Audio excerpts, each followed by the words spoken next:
యేసుక్రీస్తునామములో అందరూ కూడా వందనాలు తెలియజేసుకుంటాం. Praise lord. దేవుడు మనల్ని ఎన్నో విషయాల్లో ప్రేమించి ఏర్పరచుకొని ఘనపరిచి కాపాడి ఆశీర్వదించి ఆయన పరలోక రాజ్యానికి వారసులుగా చేసుకున్నాడు. అందుకే మనం ఆరాధించాం దేవుడిని. ఇప్పుడు మనం చదువుకున్న భాగాలు చూస్తే లోకా సువార్త 22:42 చదవండి మరొకసారి దగ్గరగా. తండ్రి, ఈ గిన్నె నా యొద్ద నుండి తొలగించుటకు నీ చిత్తమైతే తొలగించుము, అయినను నా ఇష్టము కాదు నీ చిత్తమే సిద్ధించును కాక అని ప్రార్థించెను. మనం చదువుకున్న ఇందాక యోహాను సువార్త 6:54 కానీ 1 కొరింథీ 11:25 నుంచి కానీ ప్రతి వారం కూడా మనం సరి చేసుకోవాలి. మనలో చేసే దరిద్రం పొందుకోవాలి. ఆయన శరీరాన్ని తిని ఆయన రక్తం త్రాగితేనే ఆయనతో పాటు ఉంటాం నిత్య జీవంలో. లేకపోతే ఉండం, లేకపోతే లోకంలోనే ఉంటాం. మరి ఇక్కడ ఆయన రక్తం ఎట్లా వచ్చింది, ఆయన శరీరం ఎట్లా మనకి వచ్చిందంటే ఇక్కడ ఒక మాట అంటాడు దేవుడు. యేసుక్రీస్తు ఏమంటాడు? ఈ గిన్నె నా యొద్ద నుంచి తీసే, నీ చిత్తమైతే తీసే. చెప్పండి, ఏంటి తాగిందే? ఏంటి తాగిందే చెప్పాలి. ఏంటి తాగిందే? ఏంటి తాగిందంటే శ్రమల గిన్నె ఒకటే. ఇంకా మన పాపాలన్నీ ఆ గిన్నెలో ఉంచబడ్డాయి. మన పాపాలన్నీ, ప్రపంచ మానవుల పాపాలన్నీ ఆయన త్రాగుతుంటున్నాడు, ఆయన తీసుకుంటున్నాడు. మన పాపాలన్నీ ఆయన భరిస్తున్నాడు. ఆ గిన్నె, ప్రభా ఈ గిన్నె చాలా బరువుగా ఉందయ్యా, నీ చిత్తమైతే తీసే. మనం తీసేయమైనా నీ చిత్తమే, నీ ఇష్ట ప్రకారమే. మన పాపాలన్నీ ఆయన భరించి, చెప్పండి, మనకి ఆయన పవిత్ర రక్తాన్ని ఇచ్చాడు. మనకి ఆయన పవిత్ర రక్తాన్ని, ఆ గిన్నెలో ఉన్నదంతా ఆయన తీసుకొని ఈరోజు మనకి కూడా కొన్ని గిన్నెలు ఇచ్చాడు. బలవర్తనంలో మన విషయం ఏంటంటే చెప్పండి, బైబిల్లో ఉన్న 5 రకాల గిన్నెలు, 5 రకాల పాత్రలు. ఎందుకని మిమ్మల్ని అడుగుతాను అంటే మీరు చూడాలి. పొద్దున్నే పెడతా, నేను 5ంటికి పెడతా. ప్రతి ఆదివారం పొద్దున్నే 5ంటికి పెడతా. వారం అంతా ధ్యానించి, వాక్యాలు ధ్యానించి, వారం అంతా వాక్యాలు ధ్యానించి, ఆ వాక్యాలు ఏదైతే చూడబుల్ టైటిల్ ఉంటుందో ఆ టైటిల్ పెడతా. పొద్దున్నే 5 గంటలకు లేచి ఆ గ్రూప్లో ఉన్నది చూడాలి. ఈరోజు ఆరాధన మొత్తమైంది, దాని కొరకు ప్రిపేర్ అయ్యి రావాలి. చదువుకున్నాడు, చదువు రాకపోతే పిల్లలతో చదివించుకోవాలి. గ్రూప్లో ఏదైతే ఉంటుందో ఈరోజు మన వర్తమాన విషయం 5 రకాల గిన్నెలు, 5 రకాల పాత్రలు. మన కింద ఆయన తీసుకున్నాడు. చెప్పండి, ఆయన మనకి 5 రకాల పాత్రలు ఇచ్చాడు.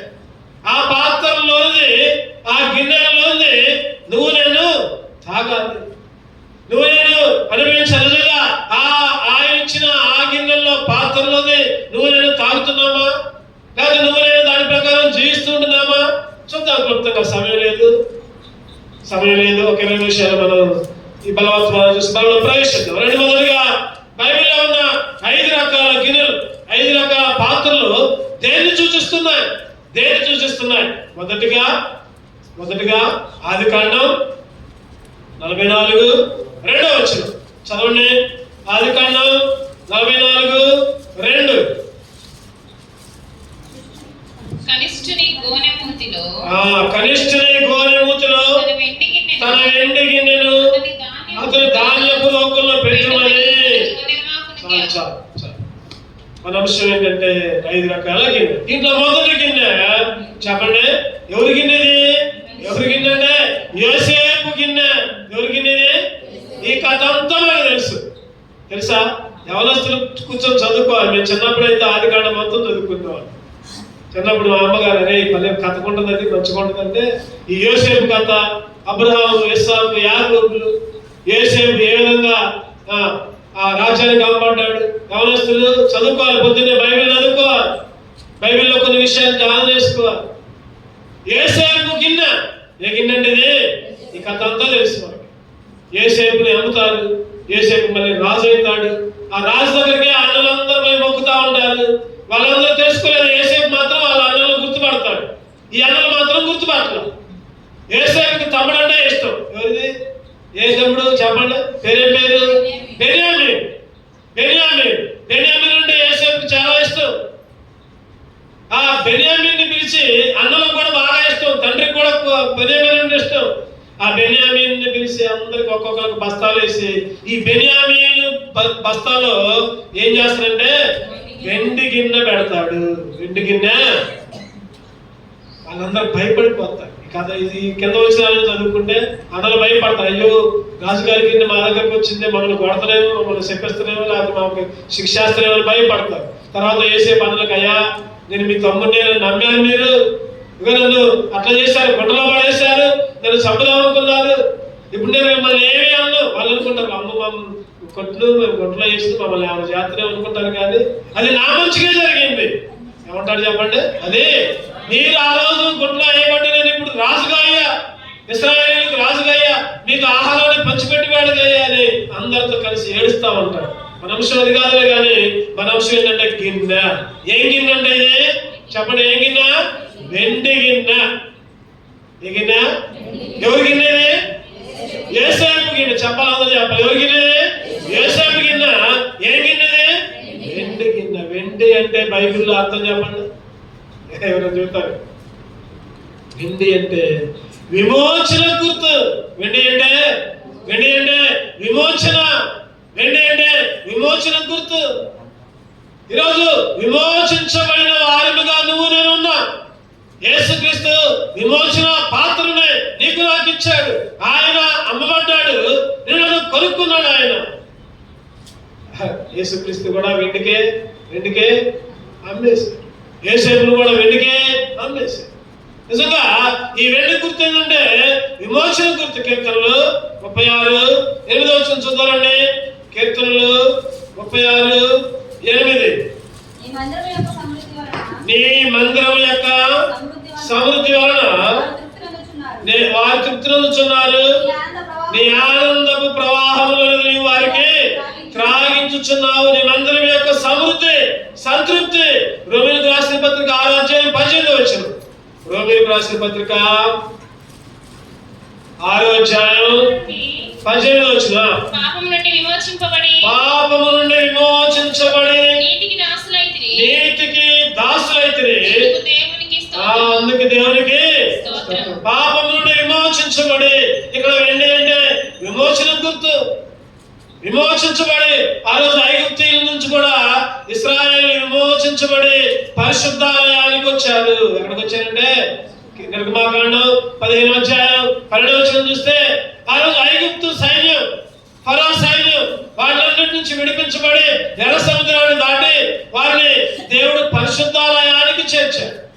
అంటే నా ప్రశ్న ఏంటంటే, ఈరోజు దేవుడు తన స్వరక్తంతో విమోచించి నిన్ను కొనుక్కుంటే, విమోచించబడి నువ్వు కొనుక్కుంటే, దేవుడు నీకు ఈ వెండి గిన్నె నీకు ఇస్తే, నువ్వేమో ఆ వెండి గిన్నెను పక్కన పెట్టి, ఆ విమోచన పక్కన పెట్టి నువ్వు లోకంలో నీ ఇష్టం వచ్చిన జీవితం జీవిస్తూ ఉంటున్నావు. ఈ మధ్యాహ్న కాల సమయంలో దేవుడు నిన్ను విమోచించాడు ఆ వెండి గిన్నె ద్వారా. మరి ఆ వెండి గిన్నె ద్వారా విమోచిస్తే, విమోచించబడిన నీవు దేవుని కొరకు జీవించాల్సింది పోయి లోకము కొరకు జీవిస్తున్నావు, లోక ఆశల కొరకు జీవిస్తూ ఉంటున్నావు. కళ్ళలో చేసినప్పుడు నువ్వే ప్రశ్నించుకోవాలి. అయ్యో, నా పరిస్థితి ఏంటి? ఒకప్పుడు నేను ఒక ఫలానా పరిస్థితిలో ఉంటే దేవుడు విమోచించాడు. విమోచించిన తర్వాత కూడా నేను ఇంకా లోకంలో ఉంటున్నానే, ఇంకా లోక కార్యక్రమాల్లోనే, ఇంకా పాపంలోనే, ఇంకా పాపపు చూపులు, పాపపు తలంపులు, పాపపు ఆలోచనలు, పాపపు మార్గాలు, విమోచన లేని స్థితి. దేవుడేమో విమోచించాడు. మన పాత్రనంతా ఆయన తీసుకున్నాడు. మన పాపానంతా ఆయన గిన్నెలోకి తీసుకుంటే, ఆయన విమోచన అనే గిన్నెలోకి ఇస్తే ఆ గిన్నె ప్రకారం మనం జీవించట్లా, ఆ గిన్నెలో మనం తాగట్లా, పక్కన పెడుతున్నాం. ఆ విమోచన వెండి గిన్నెల నుంచి తాకుండా పక్కన పెట్టి మన ఇష్టం వచ్చిన జీవితం. ఇది ఆదివారం వచ్చి లేదా ప్రార్థనలో ఉండ 3 గంటల ప్రార్థనలో ఉండి బలలో చేసిపోతే సరిపోదు. అంటే మధ్యలో కూడికలకు రావాలంటే కుదిరితే రావచ్చు, కుదరకపోతే రాకపోవచ్చు. అది పెద్ద సమస్య కాదు. ఇంటి దగ్గర ఉన్నా సరే ఈ వారం రోజులు ఈ వెండి గిన్నెని పవిత్రంగా ఉంచుకో. నువ్వు విమోచించబడిన దానివిగా, విమోచించబడిన వాడివిగా నువ్వు ఎక్కడ ఉన్నా సరే, ఎక్కడున్నా, ఇంట్లో ఉన్నా, పొలంలో ఉన్నా, పనుల్లో ఉన్నా, ఎక్కడున్నా విమోచనకి గుర్తుగా నీవు జీవించాలి. మొదటిది వెండి గిన్నె, యోసేపు గిన్నె ఏం చెప్తుందంటే ఎక్కడ ఉన్నా కూడా నువ్వు పవిత్రంగా విమోచించబడిన దానిలాగా ఉండాలి, విమోచించబడిన వారిలాగా ఉండాలి. మొదటిది. రెండవ చూద్దాం. రెండవ గిన్నె నిర్గమాకాండం 16, నిర్గమాకాండం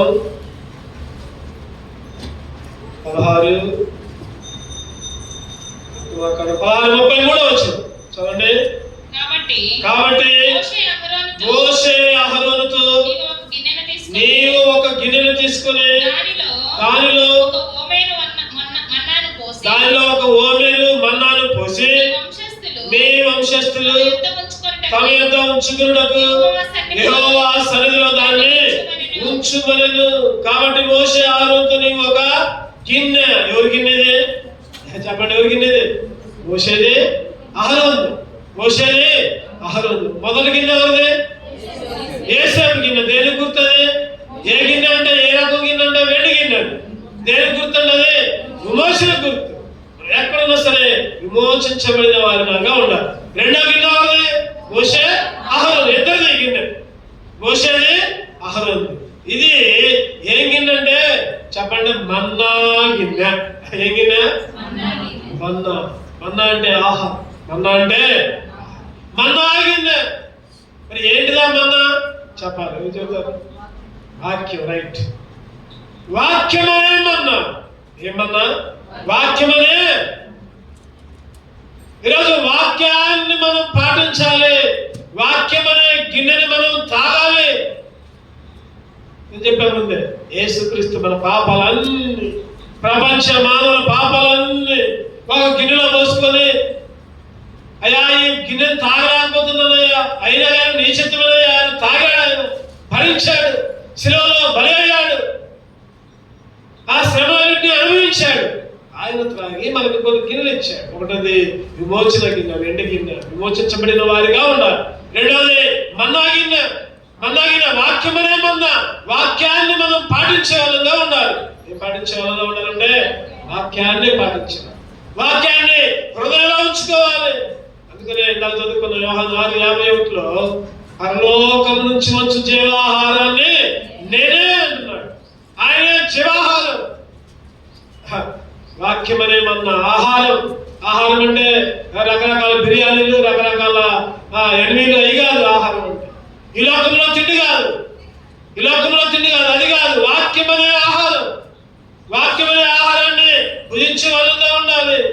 అందుకనే వాక్యాన్ని హృదయంలో ఉంచుకోవాలంట. ఎక్కడ ఉంచుకోవాలి వాక్యాన్ని? కొంతమంది ఏం చేస్తారంటే ఈ చెవితో వింటారు, చెప్పాలి, ఈ చెవితో వదిలిపెడతారు. ఒక చెవితో వింటారు, ఒక చెవితో వదిలిపెడతారు, హృదయంలోకి రాదు. అందుకనే కొలస్సీ పత్రికలో మాట ఉండదు. కొలస్సీ 3:16. కొలస్సీ 3:16 సంగీతములతోను కీర్తనలతోను ఆత్మ సంబంధమైన భజ్యములతోను ఒకరికి ఒకడు బోధించుచు బుద్ధి చెప్పుచు ఆ కృపా సహితంగా మీ హృదయంలో దేవుని గూర్చి గానము చేయొచ్చు సమస్తమైన జ్ఞానముతో క్రీస్తు వాక్యము మీలో సమృద్ధిగా నివసింపనీయుడి. ఏముండాలంటే హృదయాల్లో? చెప్పండి, ఏముండాలి హృదయాల్లో? ఈరోజు మన హృదయాల్లో ఏముంది? ఈరోజు మన హృదయాల్లో ఏముంది? మన దగ్గర సరి చేసుకోవాలి. నిజంగా నా హృదయంలో ఏముంది? దేశం ఉందా? కోపం ఉందా? అసహ్యం ఉందా? లేదా వాళ్ళ గురించి అసూయిందా? లేదా ఫలానాల గురించి హృదయం అంతా వాళ్ళతో నిండిపోతాం. హృదయం నిండిన దాన్ని బట్టి నోరంతా మాట్లాడుతాడు. మన మాటలు కూడా మన కడుపులో ఏదంటే దాన్ని బట్టే మాట్లాడతాం. ఓ ఇష్టం వచ్చినట్టు మాట్లాడుతూ ఉంటాం. ఎవరిని పడితే వాళ్ళని, సరే ఎవరిని పడితే వాళ్ళతో మాట్లాడితే మాట్లాడలే, కానీ దేవుని బిడ్డల గురించి నువ్వు అసలు మాట్లాడద్దు. దేవుని సేవకుల గురించి అసలు మాట్లాడద్దు. విశ్వాసులు, తోటి విశ్వాసులు శాపగ్రస్తులుగా ఉంటారు. వాక్యాన్ని ఏం చేయాలి? అందుకని రాత్రి కూడా చెప్పుకున్నాం ఒక వాక్యం. రాత్రి అందరూ ప్రార్థన వాక్యం అయిపోయిన తర్వాత వచ్చారు చాలా మంది. వాక్యం పావుగంటే ఉండదు, గుర్తుపెట్టుకోండి. ఆ వాక్యానికి రండి. వాక్యం వినేటప్పుడు విని దాని ప్రకారం ప్రార్థన చేసేవాళ్ళుగా ఉండాలి. ఇంకో మాట కూడా చెప్పదలుచుకున్నాను, ఎందుకంటే ప్రేరేపిస్తున్నాడు దేవుడు. ప్రార్థన చేసినప్పుడు అందరూ మంచిగా ప్రార్థనలో పాల్గొని ఆమెన్ అన్నారు. ఆరాధన చేసినప్పుడు అందరూ ఆరాధన చేసిన తర్వాత ఆమెన్ అన్నారు. ఆరాధన చేసినప్పుడు నేను ఆరాధన అయిపోయిందిలే, ఇంకోళ్ళు చేస్తున్నారు, నాకెందుకని ముచ్చట్లు పెట్టుకోవడం, అడిగి తిరగటం, కలిసి చూడటం ఏడవడదు. గుర్తుపెట్టుకోండి, దేవునికి భయపడాలి. నాకు కాదు, ఎవరికి భయపడాలి? చెప్పాలని చెప్పాలి. ప్రార్థన చేసినప్పుడు కానీ, సంఘ ప్రార్థనలప్పుడు కానీ, లేకపోతే ఉపవాస కుడికలప్పుడు కానీ, ఆరాధనలప్పుడు కానీ మౌనంగా తలకాయించుకొని, వేరే వాళ్ళు ఆరాధన చేస్తుంటే తలకాయించుకొని బయటికి పోయేస్తే పోయి రావచ్చు, మంచి దాకా తాగవచ్చు, అంతేగాని ముచ్చట్లు పెట్టుకోవద్దు. లేనిపోని మాటలు మాట్లాడి దేవుని దృష్టిలో తప్పిదస్తులు కావద్దు. దయచేసి గుర్తుపెట్టుకోండి. ఖచ్చితంగా హెచ్చరిస్తున్నా ఈ విషయం.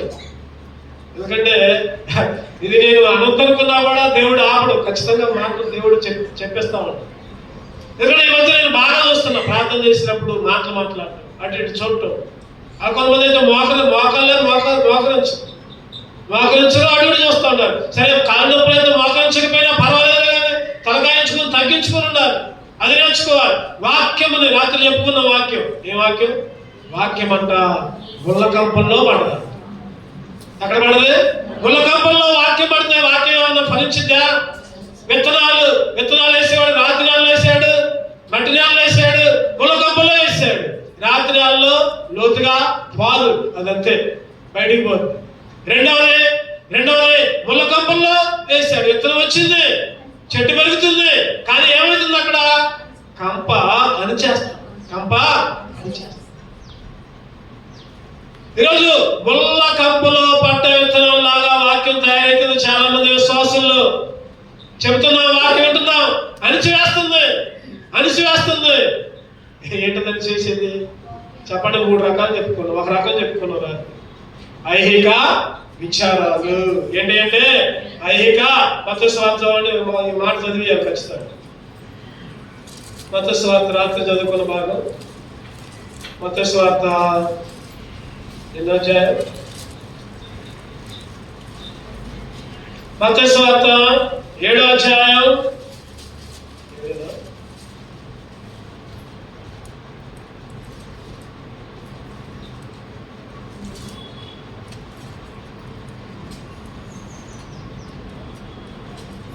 మత్తయి సువార్త 7:22 చెప్పండి.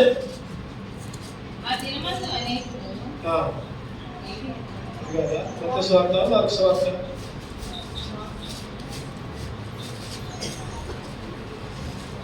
ఎందుకంటే ఈ వాక్యాన్ని దేవుడు ఇప్పుడే గుర్తు చేశాడు. అది కూడా కాదు. ముళ్ళ కంపలో పడ్డ విత్తనాలు. 13వ అధ్యాయం మత్తయి సువార్త, 13వ అధ్యాయం 22వ వచనం. మత్తయి సువార్త 13:22. ముళ్ళ పొదల్లో విత్తబడిన వాడు వాక్యము వినువాడే కానీ ఐహిక విచారం, ధనమోసం ఆ వాక్యాన్ని అణిచివేయును కనుక వాడు నిష్ఫలుడు. ఏమి అంట? ఏమి ఆ వాక్యాన్ని అణిచేస్తున్నాయి అక్కడ? ఐహిక విచారం. అంటే ఏంటి? ఐహిక విచారం అంటే ఏంటంటే ధనం అంటున్నారు. ఐహిక విచారం అంటే అయ్యో నా కుటుంబం ఎట్లా, నా పిల్లలు ఎట్లా, నా పిల్లల చదువులు ఎట్లా, నా పిల్లల ఉద్యోగాలు ఎట్లా, నా పిల్లల ఆరోగ్యాలు ఎట్లా, నేను ఎట్లా, నా భర్త ఎట్లా, నా భార్య ఎట్లా, నా పశువులు ఎట్లా, నా పంట పొలాలు ఎట్లా, ఎప్పుడు వాటి మీదనే ఆలోచన. వాక్యం వింటారు, మందిరానికి వస్తారు, అయ్యో నా కుమారుడు ఎట్లా, నా కూతురు ఎట్లా, వాళ్ళ సంసారాలు ఎట్లా, అయ్యో నా ఆర్థిక పరిస్థితి ఎట్లా, నా ఉద్యోగాలు ఎట్లా, ఈ డబ్బులు ఏం చేయాలి, ఎట్లా అప్పు తీర్చాలి, ఎట్లా సంపాదించుకో, ఎప్పుడు దాని గురించి ఆలోచన. వాక్యాన్ని అణిచేసిందంట. ఏంటిది? ఐహిక విచారం. వాక్యాన్ని విన్నా కూడా వాక్యాన్ని ఉంచుతాను లోపల, ఆ వాక్యాన్ని బయటికి పంపించి ఈ ఆలోచనలన్నీ వస్తాయి. ఇంకోటి ఏంటంటే ధనం, ఇంకోటి అంటే డబ్బు. ఇవన్నీ కూడా వాక్యాన్ని వినకుండా ముండ్ల పద. అందుకని రాత్రి ప్రార్థన కూడా చేసుకున్నాం దాని గురించి. ప్రభా, అటువంటి ముళ్ళు నా దగ్గర ఉంటే తీసేయ. ఈరోజు వాక్యాన్ని హృదయంలో ఉంచుకోవాలి. వాక్యాన్ని ఏం చేయాలి? వాక్యం హృదయంలో ఉంచుకోవాలి. వాక్యం హృదయంలో ఉంచుకుంటే దేవుని మందిరాన్ని మానేరు ఎవరు. నువ్వు దేవుని మందిరం దేవుని సన్నిధిని మానేస్తున్నావంటే, సంఘ ప్రార్థన ఉపవాస కూడిక అని చెప్పినా కూడా నువ్వు నిర్లక్ష్యం చేస్తున్నావంటే అని చేస్తుంది. ఏంటది? ఐహిక ధనం, జీవన సంబంధమైన విషయాలు రాత్రి చెప్పుకున్నావు. ఇవన్నీ అని చేస్తున్నాయి కాబట్టి నువ్వు లేవట్లా. ఆంధ్రలో ఋతం ఫస్ట్ వచ్చింది. హైదరాబాద్ తాలూరు ఋతం ఏందమ్మా, ఏంది 3 వారాలు రావట్లేదంటే, అదేదే గారు అంటున్నావు. పోయిన వారం మాకంటూ ఏమంటుందంటే, పోయిన వారం మాకంటూ చచ్చిపోయినప్పుడు మేమేంటి వచ్చాం. ఈరోజు వాక్యాన్ని పాటించే వారికి అంటులు ఉండవు, గింటులు ఉండవు. గుర్తుపెట్టుకోండి, అంట్లు ఉండవు. చనిపోయినా సరే మందిరంలోకి వచ్చి మందిరాన్ని గర్భస్తారు వాక్యం హృదయంలో ఉంటే. వాక్యం హృదయంలో లేకపోతే అంతే. ఈ లోక సంగతులే, ఈ లోక విషయాలే. అయ్యో మొక్కలు ఏమనుకుంటారు, మా ఇంటి పేరుట వాళ్ళందరికీ అంట. నేనన్నా, అమ్మా ఇంకోసారి అంట అనుకో, మాకు అయ్యారు ఎట్టొస్తారా గారు అంటారు. నన్నే ప్రశ్న ఎట్టొస్తారా గారు. తాలూరు వాళ్ళు ఇంటి వాళ్ళు అందరూ అంటోళ్ళుగా అంటారు. దేవుని దగ్గర అంట్లు ఉండవు. నీ కులంలో ఉంటుందేమో అంటూ, నీ ఊర్లో ఉంటుందేమో, లేకపోతే నీ ఆచారంలో ఉంటుందేమో. దేవుని మందిరం తర్వాత వాక్యము హృదయంలో ఉంటే చెప్పండి ఇవన్నీ పాటిస్తాం. వాక్యం హృదయంలో లేకపోతే గుండ్ల చెట్లు అణిచివేస్తాయి. ఐహిక విచారాల వలన, ధనం వలన, లేదా జీవన సంబంధం వలన, మన బ్రతుకుల వలన అణిచివేసి వాక్యాన్ని పైకి రాలేదు. అందుకనే రెండవదిగా చెప్పండి, ఎవరికిందా మోషే అహరోను గిన్నె. ఏం గిన్నెది? మన్నా గిన్నె. దేని గుర్తుది? ఈ పాత్రను మనం పానం చేసే వాళ్ళగా ఉండాలి. మూడోది చూద్దామండి. మూడోదిగా ఇంకా చాలా ఉన్నాయి కానీ నేను ముగిస్తా, క్లుప్తంగా చెప్పుకుందాం. 2 రాజులు 9వ అధ్యాయం 1వ వచనం. 2 రాజులు 9వ అధ్యాయం 1వ వచనం. అంతటా ప్రవక్త ఎలీషా ప్రవక్తల శిష్యులలో ఒకరిని పిలువనంపించి అతనితో ఇట్లనెను, నీవు నడుము బిగించుకొని ఈ తైలపు గిన్నె చేత పట్టుకొని. ఏం గిన్నె చెప్పండి ఇది? తైలపు గిన్నె. ఎవరి గిన్నెది చెప్పాలి, అక్కడనే ఉంది పేరు. ఎలీషా గిన్నె. ఏం గిన్నెది? తైలపు గిన్నె. దేని గుర్తు అనేది? అభిషేకానికి గుర్తు. చెప్పండి, దేని గుర్తుది? ఒక్కొక్క గిన్నె ఒక్కొక్క దాని గుర్తు. దేవుడిచ్చిన తలంపులు, దేవుడిచ్చిన మాటలు, దేవుడు చూపించిన వాక్యాలు. ఈరోజు అంశంగా దేవుడు మనకి ఎన్నుకున్నాడు. ఏంటంటే ఒకటోది యేసయ్య గిన్నె, వెండి గిన్నె, విమోచన గుర్తు. విమోచించబడిన దానిగా ఉన్నావా? రెండవది మోషే అహరోనుల గిన్నె, మన్నా గిన్నె. వాక్యాన్ని హృదయంలో ఉంచుకున్నావా? లోకాన్ని హృదయంలో ఉంచుకున్నావా? మూడవది ఎలీషా గిన్నె, తైలపు గిన్నె. అభిషేకానికి ఆత్మతో అభిషేకం. చెప్పండి, దేంతో అభిషేకం? ఏ ఆత్మ? 2 ఆత్మలు ఉన్నాయి అక్కడ. ఏ ఆత్మ? దేవుని ఆత్మ ఉంది, దెయ్యపాత్మ ఉంది. దేవుని ఆత్మ, దెయ్యపాత్మ. చాలా మంది దెయ్యపు ఆత్మతో నింపబడుతూ ఉంటారు. దెయ్యపు ఆత్మ వారిలో నివసించింది. దెయ్యపు ఆత్మతో నింపబడి ఉంటే దెయ్యం కల్లా వస్తాయి. కొంతమంది చెబుతా ఉంటారు, నాకు భయంకరమైన కళ్ళు వస్తున్నాయి. 2 రకాలుగా ఉంటుంది ఆ కళ. 2 రకాలుగా ఉంటుంది. సైతాను శోధించడానికి ఆ కళ రావచ్చు. రెండవది దేవునిలో నిలబడకుండా ఉండటానికి కూడా ఆ కళ రావచ్చు. నువ్వు నేను ఈ మధ్య చాలా మంది నాతో అన్నారు ఈ మాట. చాలా మంది అన్నారు, మా బంధువులు కూడా, మా రాష్ట్రాలు కూడా అన్నారు ఈ మాట. ఏం చేయమంటారు ఇట్లా వస్తున్నాయంటే నేను ఒకటే చెప్పానంటే, ఆ కళ రాంగలోనే లేచి అమ్మన్నా మోకాల మీద ఉండు. చెప్పండి, ఏం చేయాలి చెప్పండి? ఆ దెయ్యపు కళ రాగానే లేచి మోకాల మీద ఉండు. వెంటనే సైతాన్ గాడి పారిపోతాడు. సైతాన్ గాడి దేనికి దాడా? నువ్వు ప్రార్థనకు వచ్చిన దాడాను గుర్తుపెట్టుకోండి. నువ్వు సందాయించిన సైతానికి ఏం బాధ? నువ్వు ఆదివారం చక్కగా తయారయ్యి తలస్నానం చేసి మంచి బట్టలు వేసుకొని మందిరంకి వచ్చినా ఏం కాదులే, ఒక 3 గంటలాగా మళ్ళీ ఇంటికి వస్తే నా పనులే చేస్తాంలే, ఇంటికి వస్తే నా మాట్లాడటంలే, ఇంటికి వస్తే నేను అడు చెబుతాడు చేస్తానులే. సైతాను గారు చేసే పనులు. సైతాను గారు దడిచేది దేనికో తెలుసా? నువ్వు మోకాళ్ళ మీద ఉండు, పారిపోతున్నాడు. నువ్వు ప్రార్థన చేయి, సైతాను గారు ఉండడు అసలు. అందుకని నేను చెప్పా, ఏమని చెప్పానంటే అటువంటి కళలు రాంగలోనే ఏం చేయాలి చెప్పండి? మోకాళ్ళ మీద ఉండండి, ప్రార్థన చేయండి. ప్రార్థన చేయండి, ఏడ్చుకుంటా కన్నీరు కాచుకుంటూ ప్రార్థన చేయండి. ప్రభా ఇటువంటి కళలు రాకుండా చేయను ఆయన, సైతాను కళలు రాకుండా చేయను ఆయన. మనం చేసే తప్పేదో తెలుసా? ప్రార్థన చేయరు కొంతమంది ప్రార్థన చేస్తారు, చేసి కూడా అందరికి చెప్తారు నాకు అట్టకళ వచ్చింది, నాకు ఎట్టకళ వచ్చింది, నాకు అట్టకళ వచ్చింది. ఎవరికి చెప్పద్దు నువ్వు ఆ కళ గురించి, ఎవరికి చెప్పద్దు. చెబితే దైవదాసులకు చెప్పండి, సాధులకు చెప్పండి, కానీ ఇరుగు పొరుగు వారికి చెప్పడం వల్ల ఎవరిని గొప్ప చేసినట్టు? సైతాన్ని గొప్ప చేసినట్టు. వాము వాము అట్ట చెప్తే మాకు కూడా అట్ట చేయము. నీ కళ ఎవరికి చెప్పొద్దు, గుర్తుపెట్టుకోండి.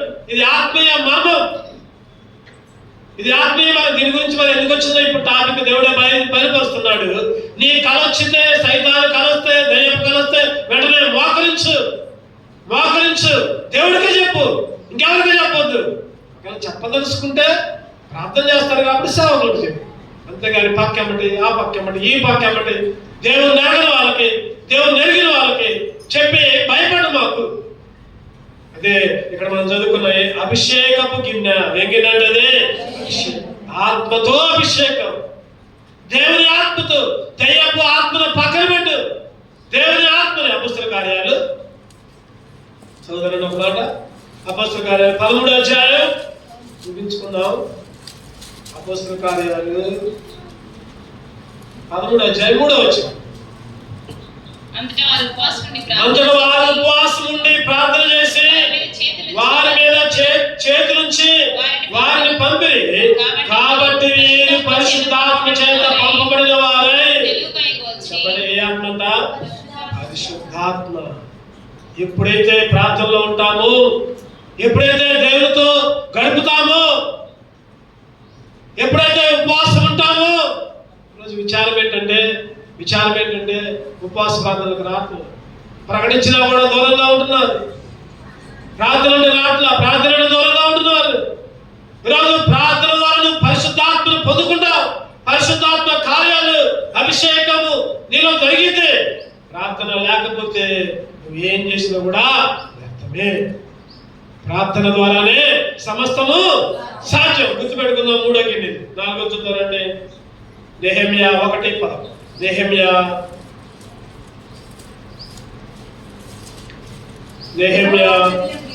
1:11. చివరి మాట చదువుకుందాం. చివరి మాట. నీ దాసుని ఆలోచన సఫలపరిచి ఈ మనిషిని ఆయన దయచూపినట్లు అనుగ్రహించమని నేను బతిమాలుకొంచున్నాను అని ప్రార్థించింది. నేను రాజులకు గిన్నె అందించేవాడినై ఉంటిని. ఏం గిన్నెది? నెహెమ్యా గిన్నె. ఏం గిన్నె? నెహెమ్యా గిన్నె. నెహెమ్యా గిన్నె ఇది. ఈ గిన్నె పేరంటే పరిచర్య అనే గిన్నె. ఏం గిన్నెది? పరిచర్య. పరిచర్య అంటే వాక్యం చెప్పడమే కాదు, పాటలు పాడటమే కాదు, దేవుని పని చేసే గిన్నె. పరిచారకుడిగా, రాజుకి పానాన్ని అందించేవాడిగా. ఈరోజు నువ్వు దేవుని మందిరంలో చిన్న పని చేస్తున్నావు అంటే దేవునికి పానాన్ని అందిస్తున్నావు. ఈరోజు దేవుని మందిరంలో ఏ చిన్న పని చేసినా కూడా దేవునికి పని చేస్తున్నావు, దేవునికి సేవ చేస్తున్నావు అని గుర్తుపెట్టుకోవాలి. ఈరోజు నెహెమ్యా పరిచారకుడిగా ఎవరికి గిన్నె అందిస్తున్నాడు? ఎవరికి అందించేది గిన్నె? రాజుకి. దేవుని పని చేయటం ఎంత గొప్ప భాగ్యం. దేవుని పని చేయటం, దేవుని మందిరంలో పని చేయటం. నిజంగా చెప్పాలంటే సాపలేయటం, ఓడవటం, శుభ్రం చేయటం, సంవత్సరంలో 4 సార్లు ఉంటాయో 5 సార్లు ఉంటాయో భోజనాలు పెట్టుకోవడం, పాత్రలు వేయటం. నిజంగా చెప్పండి, ఇటువంటి పనుల్లో చెప్పకపోయినా వాళ్ళే చేసుకుంటారులే అనుకోకుండా ఎవరికి వాళ్ళు నా వంతుగా నేను చేయాలి అని సమర్పించుకొని రావాలి. అన్ని చెప్పరు, దేవుని మందిరంలో అన్ని చెప్పరు. అది చేయండి అని చెప్పరు. తెలుసుకొని అన్నా నేను ఈ పని చేస్తా, ఇగో ఈరోజు ఈ పని ఉంది, ఈ పని చేస్తాను ముందుకు రావాలి. అది పరిచర్య గిన్నె. పరిచర్య గిన్నె, నెహెమ్యా గిన్నె, రాజు గిన్నె. సామెతలు 25-21 చదువుకుందామండి. సామెతలు 28-20. నమ్మకమైన వానికి దీవెనలు మెండుగా కలుగును. నమ్మకమైన వానికంట ఏముంటాయంట? దీవెనలు. ఏంటిది నమ్మకం? దేవుని పని విషయంలో, దేవుని పరిచయం విషయంలో నమ్మకంగా ఉండాలి. ఆ రోజు సమూయేలు ఏం చేసింది చెప్పండి? ఎప్పుడు పోయిండు దేవుని మందిరంలోకి? ఎప్పుడు పోయిండు? 10 సంవత్సరాలు వచ్చినప్పుడు పోయిండా? 10వ తరగతి అప్పుడు పోయిండా? ఎప్పుడు పోయిండు? 3 సంవత్సరాలు దాటగానే పాలు మాంచిన తర్వాతనే ఇంటికి పోలా. ఆ మా అమ్మ నీ దగ్గర ఉంటా అనలా, ఆ తల్లి కూడా నా దగ్గర ఉంటారా అక్కడ వద్దురా అనలా. ఈరోజు తల్లిదండ్రులు మీ పిల్లలు దేవుని మందిరంలో పనులకు అప్పచెప్పాలి. దేవుని మందిరంలో పనులు చేసిన పిల్లలు ఎవరు కూడా నష్టపోయిన వాళ్ళు ఎవరు లేరు చరిత్రలో. గుర్తుపెట్టుకోండి, ఈ మాట గుర్తుపెట్టుకోండి. దేవుని మందిరంలో పనులు చేసిన వాళ్ళు, చరిత్రలో నష్టపోయిన వాళ్ళు, మందిరంలో పనులు చేసిన వాళ్ళు గొప్ప గొప్ప వాళ్ళు అయ్యారు. మంచి మంచి ఉద్యోగాలు, మంచి మంచి జీవితం, కలెక్టర్లు అయిన వాళ్ళు కూడా ఉన్నారు. అయినా కానీ మళ్ళీ మందిరంలో వచ్చి చాపలు చుట్టే వాళ్ళు చాలా మంది ఉన్నారు ఇప్పటికీ. హెబ్రోన్లో కలెక్టర్లు కూడా మందిరంలోకి వచ్చి చాపలు తిట్టి వంటలో వడ్డించి, ఆ రోజు యూత్ మీటింగ్ లో చూస్తే పెద్ద పెద్ద గిన్నెలు మోసుకుంటారు, పెద్ద పెద్ద డేక్షాలు కర్రలు పట్టుకొని బాత్రూంలు శుభ్రం చేసి పొద్దున్నే లేచేసరికి అన్ని బాత్రూంలు క్లీన్. ఎవరు వాళ్ళు? గొప్ప గొప్ప ఉద్యోగస్తులు. దేవుని మందిరంలో పనులు చేసి నష్టపోయిన వాళ్ళు ఎవరు లేరు. ఇంకోటి ఏంటంటే దేవునికి ఇచ్చి తెగజారిపోయిన వాళ్ళు ఎవరు లేరు. గుర్తుపెట్టుకోండి, ఈ మాట కూడా గుర్తుపెట్టుకోండి. దేవునికి ఇచ్చి దరిద్రులైన వాళ్ళు ఎవరు లేరు. దేవునికి ఇచ్చి దరిద్రులైన వాళ్ళు ఎవరు లేరు. దేవుని మందిరంలో పనులు చేసి నష్టపోయిన వాళ్ళు ఎవరు లేరు. అందుకనే నమ్మకమైన వానికి దీవెనలు. ఆ రోజు సమూయేలు చిన్నప్పుడే పాలు విడిచిన తర్వాత ఏలి ఏం చెబితే ఆ పని చేశాడు. ఏలి కుమారులకు కలపాలా, ఏలితో మాట్లాడాలా. ఎవరితో మాట్లాడాడు దేవుడు? సమూయేలుతోనే మాట్లాడాడు. సమూయేలు పిలుస్తూ ఉంటున్నాడు. అందుకనే సమూయేలుని దాని మొదలుకొని బేర్షెబా వరకు సమూయేలు కీర్తి వ్యాపించి. సోదరుని నమ్మంట చక్కటి మాట రాయబడి ఉంటుంది అక్కడ.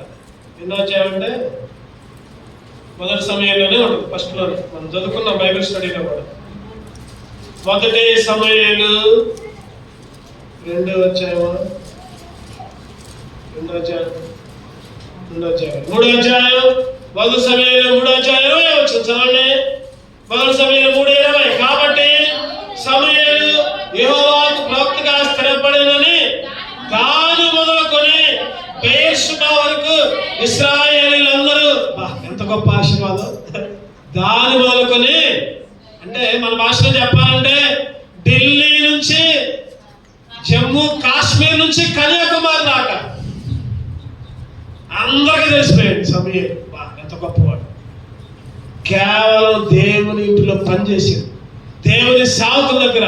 అయ్యో సమూయేలు దేవుని సేవకులు ఏలీ కుమారులు అక్కడ భ్రష్టులయ్యారు, చెడిపోయారు. ఏం చేయాలి లెక్కైతే? అయ్యగారి కొడుకులే అట్టయితే నేను చేస్తే తప్పేముందని చేయాలి లెక్కైతే. అయ్యగారి కొడుకులే పాపం చేస్తే నేను కూడా పాపం చేస్తానని వాళ్ళ సవాసం పట్టారు. కానీ అట్లా లేడు. అది గొప్పతనం, సమూయేలు గొప్పతనం. అందుకనే దేవుడి సమూయేలు గొప్ప ప్రవక్తగా, రాజుని అభిషేకించే ప్రవక్తగా ఏర్పరచుకున్నాడు. దాని మొదలుకొని బేర్షెబా. సమూయేలు పరిచర్య, సమూయేలు పని. నతనం ఏంటంటే 4వ గిన్నె పరిచర్య గిన్నె. దేవుని పనుల్లో ముందున్నారు, మనం చెప్పకుండానే చేసినట్టున్నారు. చివరిగా ఇంకొక విషయం మనం ధ్యానం చేసుకుందాం, ముగించుకుందాం. చివరిగా అందరికీ తెలిసిన గిన్నె అది. 4వ వాక్యం కూడా ఏంటి గిన్నె చెప్పండి? దావీదు గిన్నె. ఎక్కడ ఉండదు చెప్పండి అన్నమాట. కీర్తనలు 23 ఎన్నో వచనం చదవండి అన్నమాట. 5వ వచనం. నా శత్రువు ఎదుట నాకు భోజనము సిద్ధపరుచుతూ నూనెతో నా తల అంటి ఉన్నావు. నా గిన్నె నిండి పొర్లుచున్నది. నా గిన్నె నిండి పొర్లుతుందా? మన గిన్నెలు పొర్లుతుంది. దావీదు గిన్నె. ఎవరికంటే గిన్నె? దావీదు గిన్నె అంటే సంపూర్ణం. చెప్పండి, దావీదు గిన్నె పొరలటం అంటే అర్థం ఏంటంటే సంపూర్ణం. ఈరోజు దేవునిలో నువ్వు సంపూర్ణత ఉందా? దేవుని విషయాల్లో నువ్వు సంపూర్ణంగా ఎదిగావా? ఒక 10% ఆదివారం ఒక 2 గంటలు, లేకపోతే వాక్యం చదువుకునేటప్పుడు.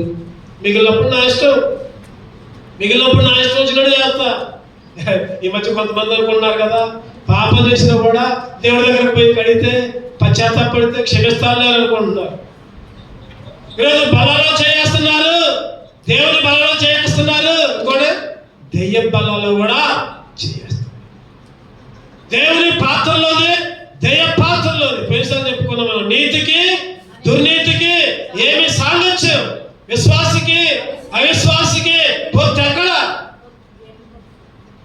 దేవునికి బలయాలకి ఏమి సంబంధం? ఈరోజు విశ్వాసులు ఎట్లా ఉన్నారంటే, అది వరకు కొద్దిగా మచ్చటంగా ఉండేవారు. కాలం గడుస్తున్న కొద్దికి సైతాన్ గాడి ఎవరిని మిగుతుందంటే విశ్వాసులే మిగుతుంది, సేవకులే మిగుతుంది. ఎవరైతే బాగా అభివృద్ధిలో ఉన్నారో వాళ్ళనే మింగి నోట్లో వేసుకుంటుండు. పాపాలు చేస్తున్నారు, మళ్ళీ ఆదివారం వచ్చి ఏడ్చుకుంటూ ప్రార్థన చేస్తున్నారు, అయ్యా నన్ను క్షమించయ్యా, ఏడుపు. ఈరోజు నేను ఎవరిని అంటలేదు, కానీ ఈరోజు మన జీవితంలో సంపూర్ణత ఉందా? సంపూర్ణత ప్రతి నిమిషం, ప్రతి గంట, ప్రతి సెకను పాపము లేని వాళ్ళగా ఉండాలి. అది సంపూర్ణత అంటే. రోజులో ఒక గంట దెయ్యానికి అప్పచెప్పి మిగిలిన గంటలో ప్రార్థన చేస్తానంటే కుదరదు. 5 సబ్జెక్టులలో 90 పైకి వచ్చి 6వ సబ్జెక్టులో లెక్కలు తప్పారనుకోండి, పాస్ అయినట్టే తప్పినట్టే. కొంతమంది అనుకుంటారు, అబ్బా నేను అన్ని రోజు మొత్తంలో బైబిల్ చదువుకున్నా, ప్రార్థన చేసుకున్నా, కానుకలు వెళ్తున్నా, ఆదివారం పోతున్నా అని ఒక గంట పాపం చేస్తారు. పాపం చేస్తే ఇవన్నీ కూడా చెప్పండి, ఇవన్నీ కూడా ఉరుకులో వేసినట్టు, ఇవన్నీ కూడా బూడిదలో పోసినట్టే. సంపూర్ణత లేదు, సంపూర్ణత అనుభవంలోకి లేదు. దావీదు అంటున్నాడు, నా గిన్నె నిండి పొర్లుచున్నది, నా గిన్నె నిండి పొర్లుచున్నది. క్రీస్తులో సంపూర్ణత, క్రీస్తులో సంపూర్ణం. ప్రతి విషయంలో కూడా నమ్మకంగా ఎవరో కూడా ఏలెత్తి చూపించుకుంటాం. మొత్తం పైనుంచి కింద దాకా మొత్తం తెల్లగా వాడక ఆయన, పైనుంచి కింద తల దాకా నుంచి కింద దాకా ఎంతో అందంగా ఉన్నాడు. కానీ ముఖం మీద చిన్న కురుపు, నల్లటి మచ్చ, చిన్నటిదే, కనపడిన కూడా కనపడ. చూడ ఆ కురుపు ఆ వ్యక్తిని పాపంలో పడేసింది. చెప్పండి, ఆ కుర్రవాడిని చూసి ఎవరైనా అనుకుంటారా? ఏ మచ్చ లేదు అంటారా ఎవరైనా? అగో ఆ మచ్చ ఉందిగా. ఈరోజు క్రైస్తవ జీవితం ఎట్లా ఉండాలంటే మచ్చలేని జీవితం ఉండాలి. ఈరోజు నేనైనా నువ్వైనా వాక్యం అనేది, చెప్పండి, మీకే కాదు నాకు కూడా వాక్యం అనేది 2 అంచులుగా ఖడ్గం. ఎవరితో కూడా ఏలు పెట్టి చూపించుకోకుండా ఉండాలి. ఏలు పెట్టి ఇగో ఆయన ఎట్ట చేస్తుండగా, ఆ వంట చేస్తుండగా, అప్పుడు మనం సంపూర్ణతలో లేనంటే. సంపూర్ణత గిన్నె 5 రకాల గిన్నెలు. ఈ 5 రకాల అనుభవాలు ఉన్నాయా? 2 కళ్ళు మూసుకుందాం. ఒక్కసారి మనమే పరీక్షించుకుందాం.